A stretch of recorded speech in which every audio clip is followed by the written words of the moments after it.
Khi theo dõi các tin tức nóng hổi về căng thẳng giữa Iran và Israel thời gian gần đây, chúng ta thường tập trung vào những con số thương vong, những tổn thất của các bên hay giá dầu mỏ leo thang.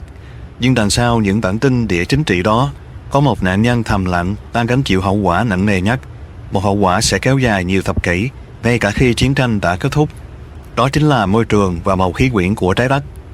Hôm nay, chúng ta sẽ không bàn về chính trị. Hãy cùng nhìn cuộc chiến này qua lăng kính của các chuyên gia môi trường quốc tế để xem một cuộc xung đột toàn diện ở Trung Đông sẽ tác động như thế nào đến sự nóng lên toàn cầu hiện tại và những năm tới.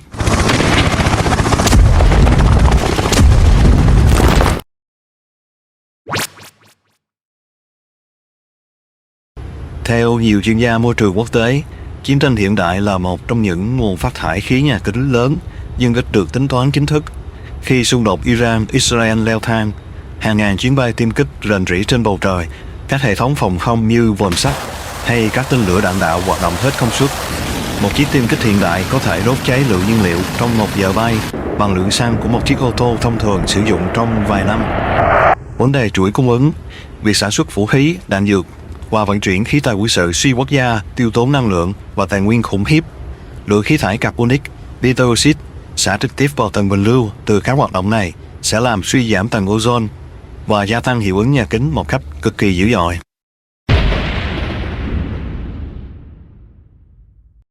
Nhưng khí thải từ vũ khí chưa phải là phần tồi tệ nhất.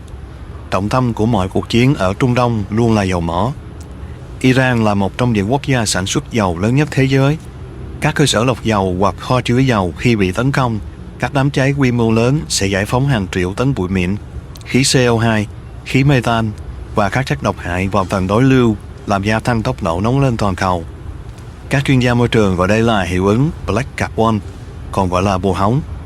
Black Carbon lơ lửng trong không khí, hấp thụ nhiệt từ mặt trời mạnh hàng ngàn lần.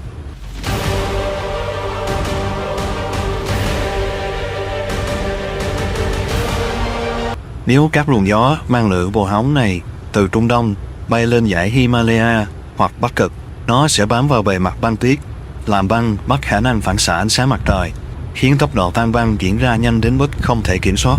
Các nhà khoa học cảnh báo rằng những chất này không chỉ gây hại tức thời mà còn tích tụ trong cơ thể người, gây bệnh hô hấp, ung thư, làm suy giảm chất lượng không khí trong nhiều năm.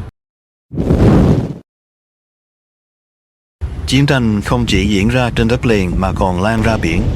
Việc tấn công vào tàu chở dầu hoặc giàn khoan trên biển sẽ gây ra các thảm họa tràn dầu, hủy diệt hệ sinh thái biển, đe dọa đa dạng sinh học biển, đặc biệt ở Vịnh Ba Tư và Biển Đỏ.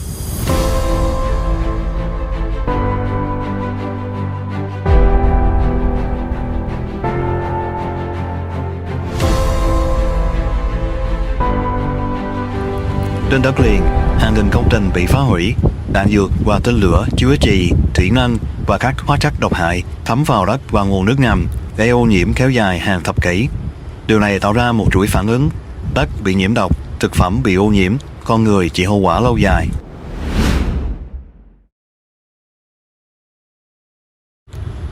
Tiếp theo là một tác động mang tính gián tiếp nhưng cực kỳ nguy hiểm: sự chệch hướng của dòng tiền và chính sách. Thế giới đang ở trong một cuộc chạy đua với thời gian để đạt được mục tiêu Net Zero vào năm 2050. Nhưng khi căng thẳng địa chính trị nổ ra, an ninh quốc gia lập tức thế chỗ cho an ninh khí hậu.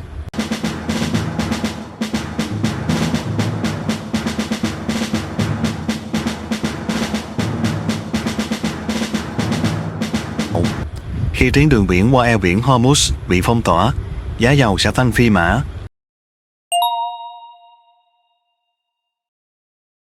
Để đối phó, nhiều quốc gia có thể buộc phải khởi động lại các nhà máy nhiệt điện than, nguồn năng lượng bẩn nhất để đảm bảo an ninh năng lượng nội địa, và điều này làm chậm quá trình chuyển đổi sang năng lượng sạch. Hơn thế nữa, hàng nghìn tỷ đô la thay vì được đầu tư cho nghiên cứu năng lượng gió, năng lượng mặt trời hay chống ngập mặn, nay lại được đổ vào công nghiệp quốc phòng. Xung đột càng kéo dài, sự hợp tác quốc tế trong các hội nghị biến đổi khí hậu COP càng trở nên rời rạc và chia rẽ.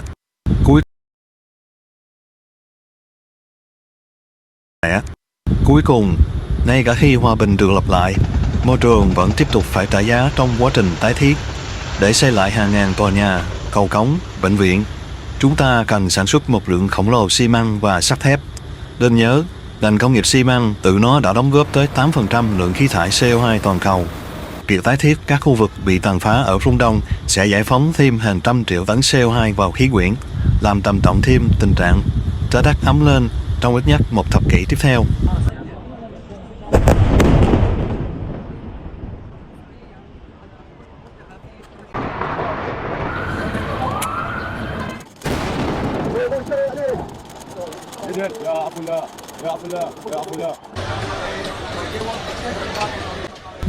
Một báo cáo nhận định môi trường là nạn nhân thầm lặng của chiến tranh. Tóm lại, cuộc chiến giữa Iran và Israel không chỉ là một cuộc khủng hoảng địa chính trị khu vực. Dưới góc nhìn môi trường, đó là một chiếc phanh khẩn cấp làm đình trệ mọi nỗ lực cứu lấy trái đất và đồng thời là một bánh răng tăng tốc đẩy chúng ta đến gần hơn với những thảm họa khí hậu không thể đảo ngược. Nó cho thấy một thực tế đáng lo ngại. Mỗi cuộc chiến không chỉ giết chết con người mà còn làm tổn thương trái đất, nơi muôn loài cùng chung sống.